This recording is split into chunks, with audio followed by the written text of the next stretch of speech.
ஓம் நம சிவாய. ஓம் ஷிம் சிவாய நம. ஆதிவராக பரபிரம்மனே நம.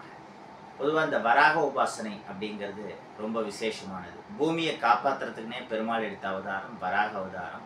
வராக உபாசனை நடக்கிற இடத்துல வம்சவிருத்தி, நிலப்புலன் வாங்குற யோகம், செல்வம், செல்வாக்குன்னு எல்லாமே இருக்கும்.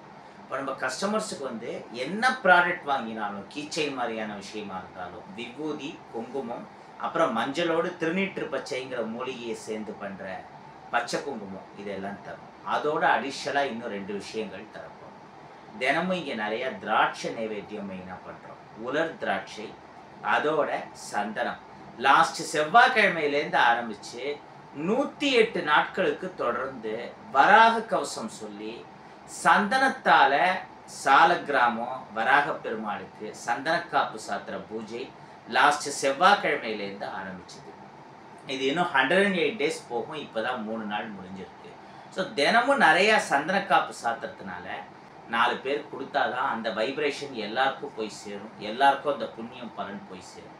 இல்லைன்னா அது பண்ணுறதுல பலனே கிடையாது. மற்றபடி இந்த மாதிரி பிராஸில் பித்தளையில் வராகர் பண்ணி கொடுக்குறோம். 1,20,000 வராகர் மூலமந்திரத்தை உரியேற்றி ஹோமம்லாம் பண்ணி தரோம்.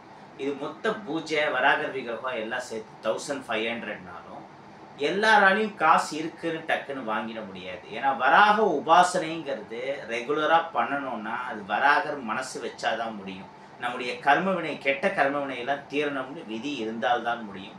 அவன் அருளாலே அவன் தாழ் வணங்கிங்கிறது சிவனுக்கு மட்டுமல்ல, எல்லா தெய்வங்களுக்குமே பொருந்தும். அதனால் வராகர் மேலே நீங்கள் முழு நம்பிக்கை வைத்தால் உங்கள் வீட்டில் கால் எடுத்து வைக்கணும்னு அவரும் மனசு வைப்பார். இந்த வராகர் அருளால் உங்களுக்கு தேவையான செல்வங்கள், செல்வாக்கு எல்லாம் கிடைக்கட்டுமாக. அவன் அருளாலே அவன் தாழ் வணங்கி வாழிய செந்தமிழ், வாழ்க நற்றமிழர், வாழிய பாரத மணித்திரு நாடு. நன்றி, வணக்கம்.